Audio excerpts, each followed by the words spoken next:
Hey everybody, welcome back to the channel. My name is Jason and the channel is The Everyday Card Collector. In today's video, we're going to talk about the greatest Robin. What I mean by the greatest Robin is most of you know I am a diehard Michael Jordan fan. Growing up in Chicago in the 90s, I got to experience the entire Jordan run and got to experience the 6 championships.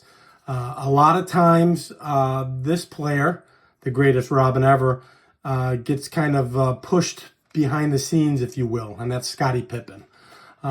He gets pushed behind the scenes because of Michael's greatness. Scottie is Scottie is one of the greatest 50 players of all time. He was on that team. Scottie has come with a little bit of controversy slash disdain in Chicago because some of the things that he's done in the past. For those of you who remember back in the day, while Michael was gone, those 2 years in between the three-peat, or a year and a half, whatever it was, there was a point in time where they were playing a game and the winning shot was drawn up for Tony Kukoc, and it wasn't drawn up for Pippen, so Pippen refused to go into the game with like 3 seconds left. Ended up that Kukoc ended up hitting it, and they won the game. But that left a lot of people really salty in Chicago. There was another incident, he suffered a migraine in a game once, and a lot of people were questioning if that was real or not. There were things throughout his career that didn't really help him as far as being the beloved player that he should have been. And I think a lot of people have looked past that over time and truly do respect him. I do. I think he's a fantastic player. I think he kind of reinvented the game, as maybe not as much as Michael, obviously, but Scottie Pippen was probably the first true point forward, if you will. His skill set was closer to LeBron James than Michael Jordan's, in my opinion. He could run the floor. He would bring the ball up. He could take it to the hole. Back in those days, there was a lot more low post game and a lot more posting up in the low post. And he was kind of one of the first, if you will, point forwards that could stretch the court a little bit, could play out on the perimeter and could take it to the hole and open it up for other players. So I don't think he necessarily gets his just due. I personally, he's one of my favorite players because that was the heart of me just loving the Bulls, and I still am a Bulls fan, but that was the heyday. So I figured I'd show a couple of his cards. I have nothing huge, and when I say huge, I don't have any of those 90s mega dollar inserts or anything of that nature. But he is a player that I collected throughout my time coming in and out of the hobby.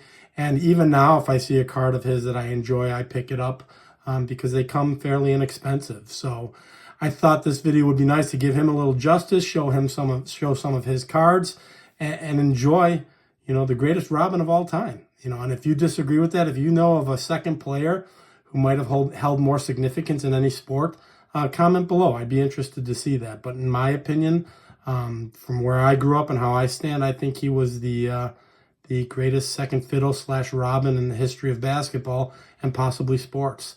So we'll get the camera turned around. We'll take a peek at some cards and have a good time looking at them. So let's get into it.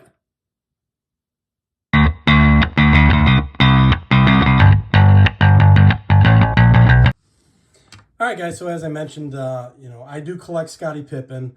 It's not a priority on my list. I don't go out and seek his cards, but when I find one at a show or when I find one online that I think is a good-looking card, I'll go ahead and pick it up. I will say most of the cards here I've picked up when they were actually produced. There's 2 or 3 that I may have picked up at a show for a couple bucks in the dollar bin or something of that nature, but most of these were picked up as I was collecting at that particular time. I will say one of them that I'll show early on is not. I picked it up in a deal, but I guess the first thing we should always start with is his rookie card. So there's my 1988 Flair Scottie Pippen in a PSA 8. And I did pick this up at a show, I don't know, a couple years ago. So I did not have his rookie card, when it came out as I was collecting in 88 or the early 90s. And I felt I had to have it as part of the collection, so I went ahead and picked it up. This next card I picked up a couple years ago as well. It came in a deal. It's the 90-91 Flair Scottie Pippen in the CSG slash CGC flip slash slab in a 9. And I picked this up along with the Jordan. And I had 3 or 4 of the Jordans, and still do, I think, ungraded. But they were both graded by CSG in a 9. This was my first time experimenting with purchasing a CSG case. So I kind of did it on purpose, and really love them. I don't know how consistent they are on grading. I don't necessarily seek out their slab unless it's I can catch a deal. But, beautiful card. And it was crazy cheap for both of them because they were 9s, and this was more towards the peak, and nobody wanted 9, so I got them for virtually nothing. I can't remember, honestly, what I ended up paying for them, but it was inexpensive. So then I have a lot of his base stuff. I think this is 88, 89 or 90, 91. I'm not as good with the sets in basketball and football, but this is NBA hoops. It's a pretty standard card, dollar card, maybe even less. But just a great card to add to the collection. This one I think I did have since I was a kid. Here's a Topps. Great card. Try and angle it to get his name there a little bit with the foil. 91 Upper Deck, first year of Upper Deck. A lot of these will come out of that. I purchased the whole set when it came out. So that's the base card. Vlade Divac there behind him, and I think that's AC Green down by his legs, if I'm not mistaken. Just a great set. Another set, heavily produced set, but a lot of cool cards. This came out of that set as well. I think this is a checklist. Yeah. Oh no, just a team, just a roster, and they did one of these for every team. I think Boston was Larry Bird. That's a cool card though. It came out of the same set. I loved NBA hoops as a kid, so you'll see a lot of hoops. It was inexpensive. There's a cool card with a great background, and again, guys, I'm terrible with the years in basketball, so I'm kind of looking at it the same as you guys are, as checking the backs for when I can. But very inexpensive cards, guys. This is a Flair, dollars, if not less, for these cards. So again, if you're a basketball fan, you're looking at Pippen, you can really do it on a budget. 92, 93 Flair, I do know, because of the gold. That's a great card.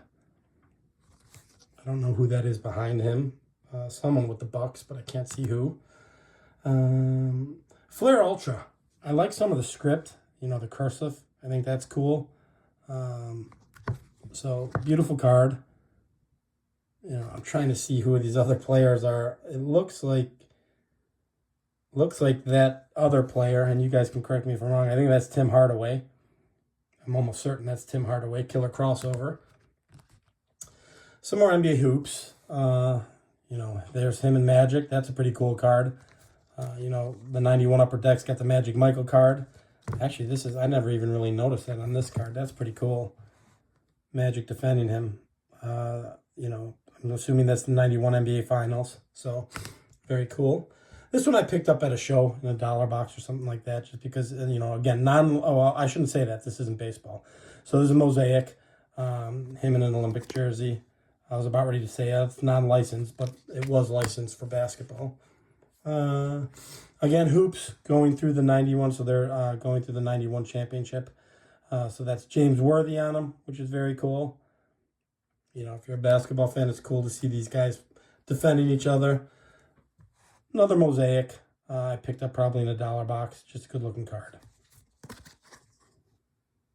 But fun stuff. Guy, he definitely deserves credit as one of the greatest players. This one's been on the channel. That's why it's in a card saver as opposed to a top loader. I try to put some cards in the card savers. It's a little less glare, but just a great card. And I think I have the Michael out of this set ungraded, and then I have one graded. So, he deserves all of the respect as one of the greatest players of his time and one of the top 50 greatest players. But like I said, he came with a little controversy locally. because of some of the things that he did that really weren't team orientated. Skybox, cool. This was a whole little subset where Bill Walton talked about players. So that's kind of cool. This is Finest, Topps Finest. I think this is, I don't know, 98, 99 maybe. I kept all my coatings on my cards. So very cool Ball Hawks. And I think some people forget he was a fantastic defender. You know, when they actually played defense in the NBA and it meant something. So, you know, he was fantastic. Sorry about that, guys. My camera cut out for a minute there. But lastly, I had one more card to show, so I figured I'd show it. Again, very cool card, Flair Ultra. Foil name with the script. I think that's awesome. But I kind of wanted to show Scotty. You know, I respect him for what he did. He was a fabulous player, and deserves a little bit of respect. I know being called the greatest Robin of all time probably doesn't sit too well, but when you were playing side by side with the greatest player ever to do it, it's tough not to be called Robin. So, but I wanted to show a few of his cards. You know, I hope you guys enjoyed it. As I mentioned in my last video, January 15th on the 4Collectors channel at 7 p.m. Central Standard Time is my live. So if you guys get the chance, jump on and we're going to have a real good time. But until the next video, if you guys enjoy and like this kind of content, please feel free to like and subscribe, and we'll talk on the next one. Thanks, everybody. Bye-bye.